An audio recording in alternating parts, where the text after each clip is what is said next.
Les périodes telles que le Black Friday ou encore le Cyber Monday sont des périodes pendant lesquelles plusieurs personnes vont profiter pour acheter leurs cadeaux de Noël ou encore des gadgets tels que téléphone ou ordinateur qu'ils espéraient acheter depuis longtemps, mais qu'ils attendaient en fait de voir les bonnes soldes pour pouvoir acheter ces appareils-là. Mais il ne faut pas se méprendre. Ces périodes sont aussi caractérisées, n'est-ce pas, par des offres qui donnent l'impression d'être alléchantes, mais qui en réalité ne le sont pas vraiment. C'est pourquoi dans cette vidéo, je me propose en fait de t'expliquer pour moi quels sont les pièges à éviter pendant ces périodes de grands soldes et comment faire pour justement ne pas tomber dans ces traps-là. Hello toi, j'espère que tu vas bien et que la semaine se passe comme tu as prévu. Si c'est la première fois ici, bienvenue sur ma chaîne, je suis Stéphane Dieu et ici, on se donne des astuces pour finalement bien gérer notre argent, l'épargner, l'investir ou tout simplement tirer le plus de profit de chacun de nos dollars. Sans toutefois tarder, plongeons dans les pièges du Black Friday. En fait, la première des choses qu'il faut reconnaître, c'est que par année, l'Ordre de la protection des consommateurs au Canada va recevoir entre 20 000 et 30 000 plaintes qui sont liées à la période de Black Friday. Ce qui voudrait dire qu'en réalité, il y a un problème par rapport à ces périodes-là, même si, une fois de plus, je dois le rappeler, à des soldes qui sont très intéressants. Alors, le premier piège dans lequel il faut absolument éviter de tomber est celui d'acheter des choses que l'on n'a pas besoin parce que finalement, on voit des soldes. Je te donne un exemple. En effet, si j'ai déjà un téléphone qui fonctionne bien, qui date peut-être d'une année, et que finalement j'arrive au magasin le jour du Boxing Day ou du Black Friday et que je tombe sur un solde de vente de téléphone à 25% de rabais. Est-ce que ça vaut vraiment la peine que je décide par exemple de sortir 800 $ pour acheter un téléphone alors que j'en ai déjà un autre? C'est vrai, il y a une promotion, c'est vrai, il a un rabais, mais il faut toujours se poser la question, en ai-je vraiment besoin? Le second piège dans lequel il ne faut surtout pas tomber, eh bien, c'est de dépasser notre budget parce qu'on a vu des promotions alors qu'on s'en va même acheter des gadgets que finalement on ne va pas vraiment utiliser. Je vais te prendre un autre exemple. Je suis étudiant en comptabilité et les logiciels que j'utilise sont souvent des logiciels très peu lourds. Ce qui voudrait dire que je passe mon temps sur Excel ou encore sur Word. Est-ce que ça vaudrait vraiment la peine que je sorte 2000 $ pour acheter un MacBook parce qu'il a 25% de promotion, sachant que finalement je vais jamais utiliser toutes les grandes fonctionnalités pour lesquelles j'ai finalement acheté cet ordinateur-là? Bien, si mon budget pour acheter cet ordinateur pendant cette période-là était de 800 $ ou de 500 $, peu importe le solde que je vois, même si c'est 50% de rabais, si ça voudrait dire que je vais finir par payer 1000 $, ça ne m'intéresse pas. La raison est simple, c'est que si mon budget était statué à ce niveau-là, c'est probablement parce que c'est un bien de ce prix-là ou de cette bracket-là que je veux vraiment et que je saurais utiliser à bon escient. C'est ce qui m'amène au quatrième piège qui est finalement un piège beaucoup plus important, c'est de tomber sur les faux rabais. Qu'est-ce que j'entends par faux rabais? C'est finalement des rabais qu'on va te dire, eh bien on est en train de vendre cette veste ou cette chemise ou encore ce t-shirt 2 pour 1.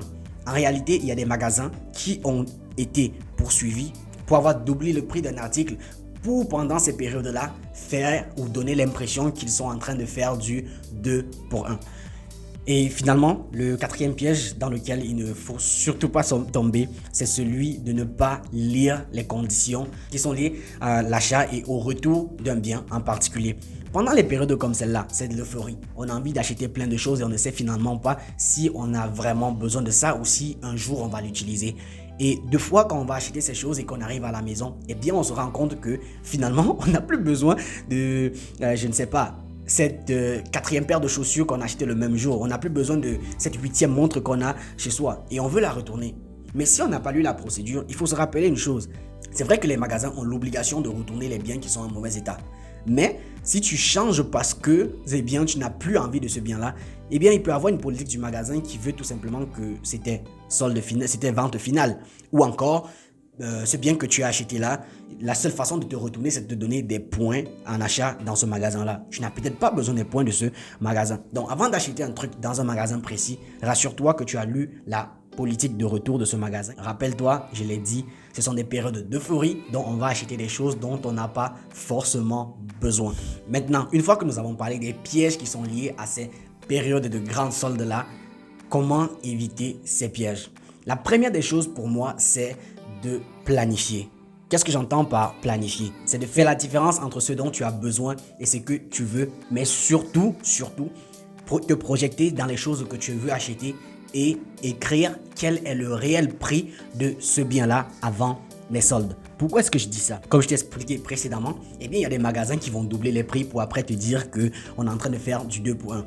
Alors que si 2 semaines avant le Boxing Day, 2 semaines avant le Black Friday, tu avais vérifié quel était le prix de ce bien-là, lorsque tu tomberas dessus, tu sauras que, eh bien, ce n'est qu'une arnaque. La deuxième façon d'éviter de tomber dans cette piège-là, c'est de commencer ses achats tôt. Cela va t'éviter les ruptures de stock. Lorsque les rabais sont vraiment alléchants, il y a beaucoup de personnes qui vont vouloir de ce même bien.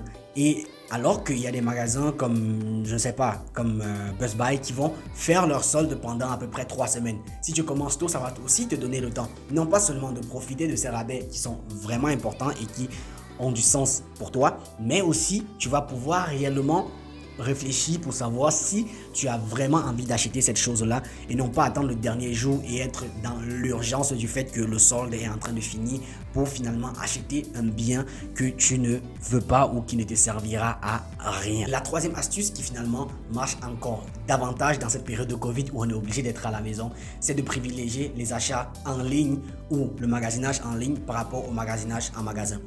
Je sais qu'il y a un piège qui est lié à celui-ci, celui d'acheter sans voir, il y a un risque.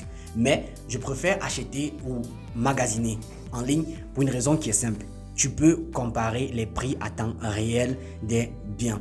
En fait, je peux te parler des sites comme Google Shopping qui vont te permettre de vérifier quels sont les magasins qui sont en train d'offrir quels produits à quel moment et à quel prix. Tu vas pouvoir justement comparer ces prix-là, mais aussi il faudrait que tu te rappelles que pendant des périodes comme celle-là, surtout que avec la Covid et que beaucoup de magasins se sont tournés et ont augmenté leurs possibilités en fait sur les achats en ligne et qu'on est en train de réduire le nombre de personnes qui va être finalement dans les magasins, ça va tout simplement réduire les rabais qu'on avait l'habitude de voir qui n'existaient tout simplement qu'en magasin parce qu'on va éviter les achalandages dans les magasins. Ces soldes-là vont aussi se tourner vers le magasinage en ligne.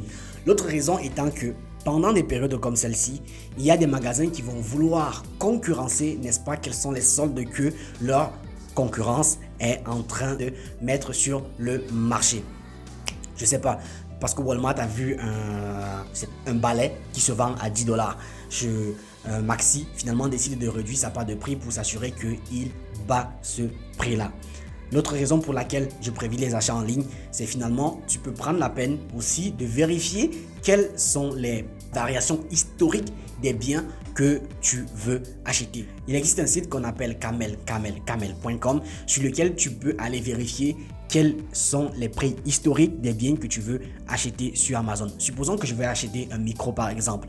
J'irai sur camel.com, j'espère que je l'ai dit 3 fois, et je vérifierai quel était finalement le prix de ce bien spécifique là pour m'assurer que je ne suis pas en train d'acheter un objet qui finalement n'est pas à sa meilleure période de solde. Contrairement à ce que plusieurs personnes pensent, les télévisions par exemple sont souvent plus en solde pendant les périodes de Super Bowl plutôt que pendant les périodes de Boxing Day. Donc faire cette analyse là avant et pendant la période de solde va te permettre d'éviter ces traps que j'appelle et de garder surtout beaucoup d'argent dans tes poches. C'est ici la fin de notre vidéo dans laquelle on décrypte un peu ce qu'il faut et ne pas faire pendant la période des grands soldes tels que le Black Friday. S'il y a des astuces dont on a parlé ici qui t'ont parlé davantage, n'oublie pas de les partager avec nous en commentaire. Et si tu connais des choses qui peuvent aider la communauté, si tu connais des façons de faire qui peuvent aider la communauté, n'oublie pas de nous le dire en commentaire. Si tu as aimé la vidéo, n'oublie pas de liker. Si tu ne fais pas encore partie de l'équipe, frère, n'oublie pas de t'abonner. Je voulais aussi prendre quand même 30 secondes pour dire qu'il y en a qui m'ont posé des questions sur les marchés financiers, la bourse, l'investissement, ainsi de suite. Je n'ai pas encore eu le temps de les aborder sur cette chaîne, nous allons le faire. Mais avant d'arriver là, il y a un ami à moi qui s'appelle Dan, c'est finalement son champ de bataille. Il investit en bourse depuis quelques temps déjà et il a une chaîne YouTube sur laquelle il partage ses astuces, il partage ses connaissances sur le domaine. Je laisse son lien en bas de description et n'oublie pas, si c'est un domaine qui t'intéresse, d'aller voir, ce sera le tout premier lien. Et une fois de plus, les liens de tous les sites dont j'ai parlé ici, que ce soit Google Shopping ou encore camel.com, je les laisse en barre de description et bien d'autres. Sur ce, agréable journée à toi, bye!